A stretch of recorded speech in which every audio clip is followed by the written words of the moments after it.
On Monday, we looked at how we can reconnect with our play personalities and looking at those childhood memories that we have.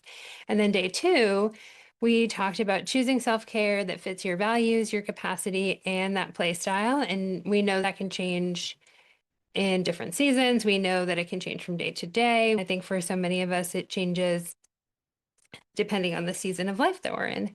And then for day three, today, we're going to talk about reclaiming and finding play in really small moments and what you're already doing, because I think this is a really important conversation. And so by the end of today, you'll have more guidance on noticing what you're doing that already aligned with who you are and your play personality and your values, and hopefully release some guilt that might come up when you're doing those things that are fun or restful and don't feel productive enough, because that's a feeling that comes up a lot for me. I wanted to just quickly touch on Dr. Stuart Brown again. He is the researcher who talks a lot about adult play personalities. I want to remind you of is that play should be chosen by you and self-directed. So this is why sometimes if you have to go to something that is mandatory fun at work, like a pizza party or a family event or something like that, it may be enjoyable, but it's not necessarily play in the way that it's supporting you to energize yourself for the purpose that we know play to have. It should be intrinsically motivated, so you're not doing it for external validation. I think that's why sometimes if you're somebody who's creating different pieces of social media content, sometimes it becomes an extrinsically motivating situation. We know that play needs to be intrinsically motivated.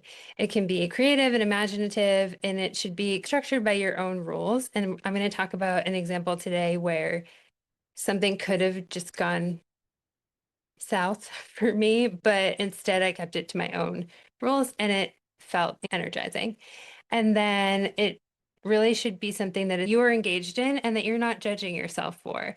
So as you're thinking back to the things you did as a kid, you might be, well, that would be silly to do now as an adult. Well, no, if you loved playing The Sims when you were growing up and that was energizing to you, gosh, go get The Sims. It's better than doom scrolling. So, and for me, the way I think about this, and we'll talk more about how to fit this in tomorrow, but I love to think about how we can be intentional about what we're already doing and reduce the stress that we have about those things.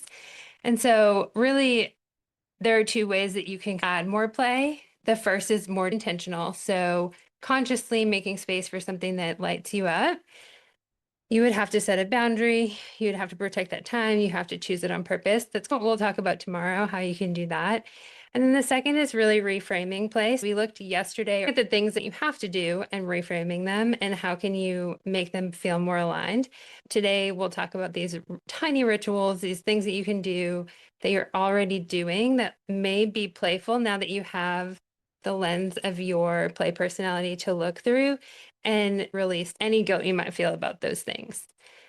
So we're already doing those small things. So how can we think about them in a way that feels better for us? And I think this comes back to that guilt that shows up. And I don't want to harp on this. If you don't feel guilty about adding things in, then please don't feel it because I'm talking about it. But I think it's really important to just acknowledge that as caregivers, as clinicians, as parents, whatever your roles are, whatever identities you have in this world, we're really conditioned to believe that taking care of ourselves is the very last thing that should be on our list, which is a huge reason why I put this week together. So when guilt is showing up, especially in what we're doing this week or going forward, I really want you to think about, is this guilt or is this discomfort from doing what I need? And I think oftentimes we are thinking about, we feel uncomfortable because we're doing something for us. And I think the more that we do these things, the easier it gets to release some of this guilt. And I really think something that you will never hear me say is that I can help you get rid of this guilt altogether, or I'll also never tell you that I can help you live a completely stress-free life, because most of the time, even though it's not probably what you want to hear, we know that stress and well, we know that stress is something that is essentially just change, right? It's just, and so we're going to have stress. Even when you wake up in the morning, the reason you get out of bed is because your body finishes sleeping and you have some stress hormones that remind you to get out of bed. We can't get rid of stress. This guilt is not from us, it's from places outside of us and things that we were taught in the way that our world is. And we might not be able to eliminate that guilt, but we can be a little bit better or become a little bit more comfortable tolerating it and then still doing what we need, because that's the most important part. Okay, I looked at my life and I thought a good way to go through some of these glimmers and examples would be sharing some of the things that I do. So, first, something I've done as long as I have probably been able to drive, and the Target opened in Saugus, Massachusetts. It was the very first Target I knew, is take myself on little dopamine walks around Target or TJ Maxx. And I typically go without a purpose. And in my adult life as a mom, like sometimes I would feel like that is something I shouldn't go to Target just to take a walk around, or I was wasting time of not doing something productive.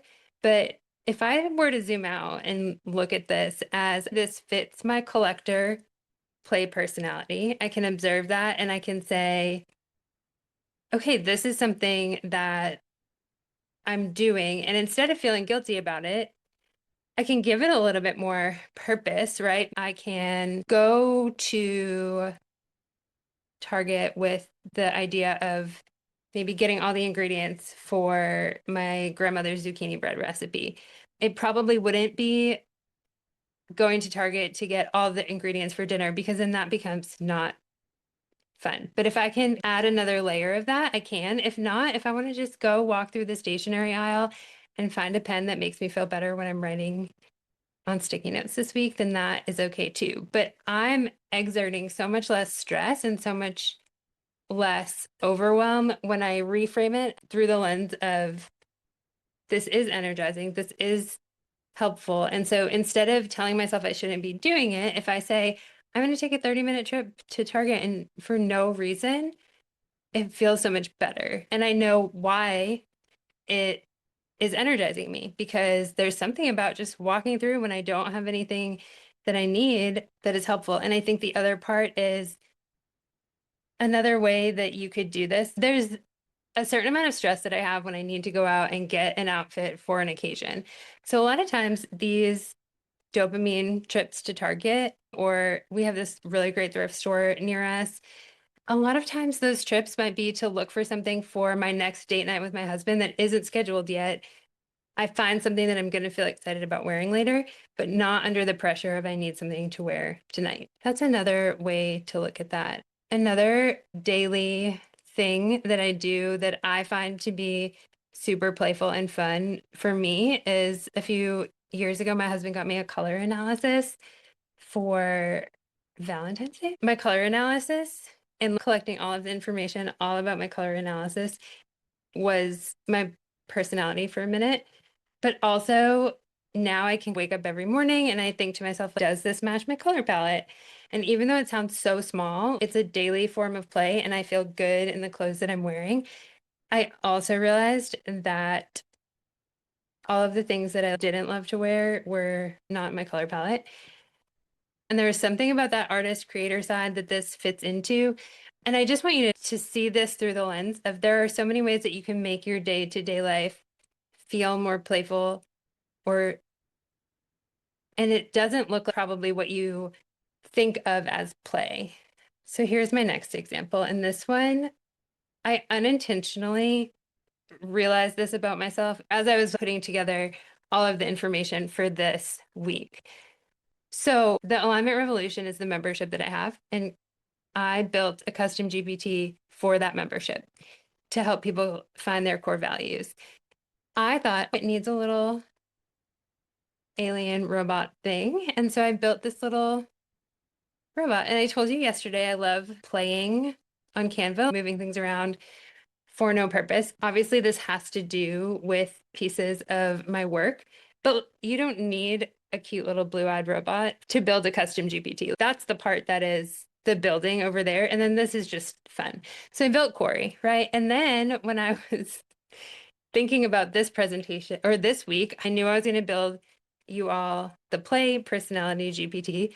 So I built this guy. And then I was like, oh, but it's going to be fall themed. That was like a creator personality. And so I asked ChatGPT to make this guy for this week a fall themed little guy. If you haven't caught on yet, this is definitely some type of collector thing and creator. It keeps going. So then I was like, what if I do this challenge again in the winter? I probably need a winter little robot. And then I needed a spring little robot. And this genuinely was not like, oh, I need this for this example. This is a backwards design of this is how we got here. But this felt so energizing and I was so happy about it. My friend Amy said they were kind of like Labubus.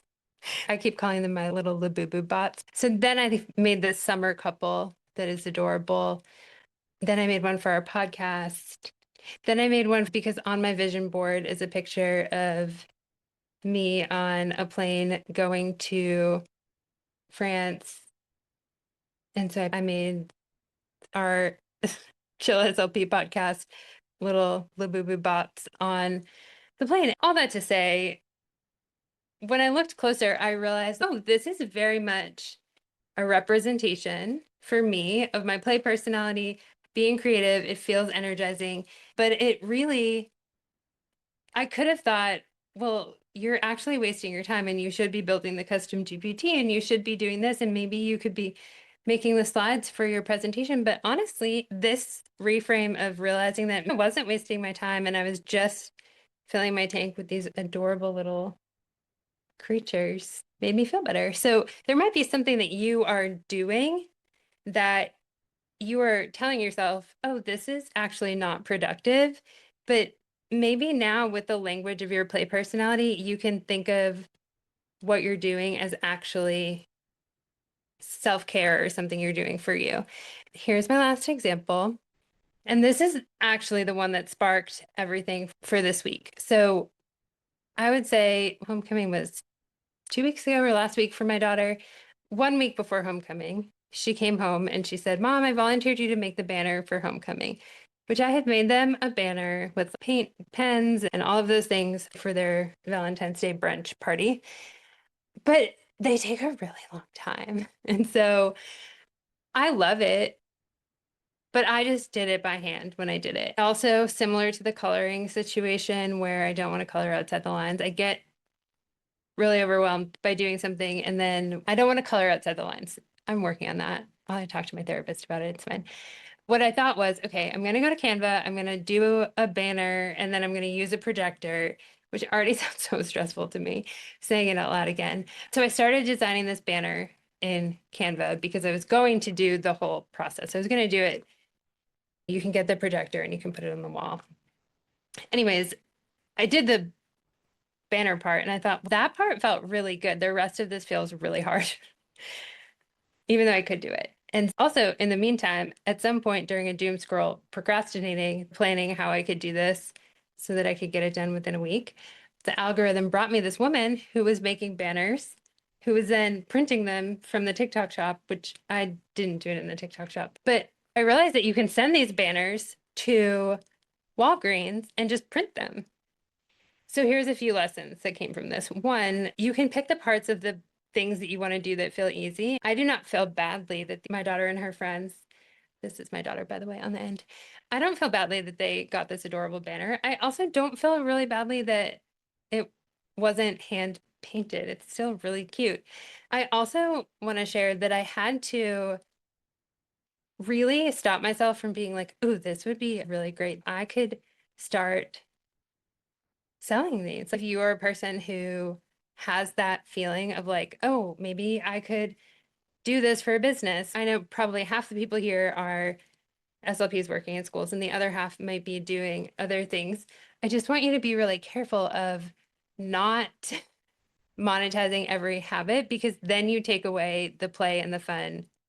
I just have to remind myself a lot, like, I'm doing this because it's fun. Now I made one for her 16th birthday that's coming up. I made one for my sister to send to her Walgreens. By the way, it was $13 to print on Walgreens. So if you are wanting to make a banner, if that's something that feels like could be fun, it's very reasonable. Okay, I invite you to reflect today, thinking about maybe some of the places that you are already doing things that feel good to you or could feel good, but you spend more time doing them, judging yourself or thinking you shouldn't do them or thinking that they're a waste of time. I really want you to look at your life through the lens of, what am I doing? Is it bringing me joy? What story am I telling myself if I'm judging myself for doing it?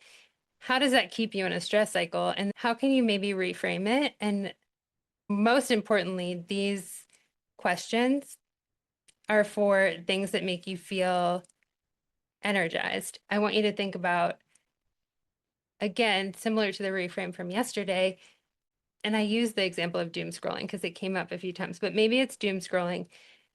How can you give that some type of invitation to be closer to a play person, to something that came up on your play personalities, so that you can make it a little more purposeful? So you're not judging yourself, but you start to bring a purpose to it. Or if the energizing part of that is seeking information, maybe you could get an audiobook that you could listen to. There are ways to reframe what we're doing and either change it to be a little bit more aligned with their play personality. Someone in the group yesterday talked about reframing her dog walks and adding some layers that make it more playful. And also, if you are judging yourself, even if something isn't perfectly aligned with a play personality or completely energizing, I just really invite you to think about why you're feeling stressed about that thing. We have just a minute left, but I want you to think about these everyday things that you're doing, these small, ordinary moments, and either construct a moment to align with your play personality, or maybe there's something you're doing that you're releasing some guilt about. And I want you to snap a photo and share that. I don't know what the prize will be, but I just love prizes. So anyone who shares will do a prize for it. And if you don't Instagram or you don't want to publicly post it, you can post it in our group. That's totally fine. I'll still put you on the wheel. But the reason I'm asking you to share is because I really think this reframe could be helpful for so many people too. We can remind ourselves, but then we can remind other people too that we're shifting our viewpoint on play and resisting that hustle culture that is out there. So share your glimmers with people. I think that would be fun. Anyone have any questions? Anyone have any thoughts? Well, thank you for coming today. I will have this replay put up for everyone to watch. If anyone needs anything in the meantime, let me know. And tomorrow we will talk about how can you find ways to build this plan into your life so it doesn't feel overwhelming. All right. Thanks everyone for coming.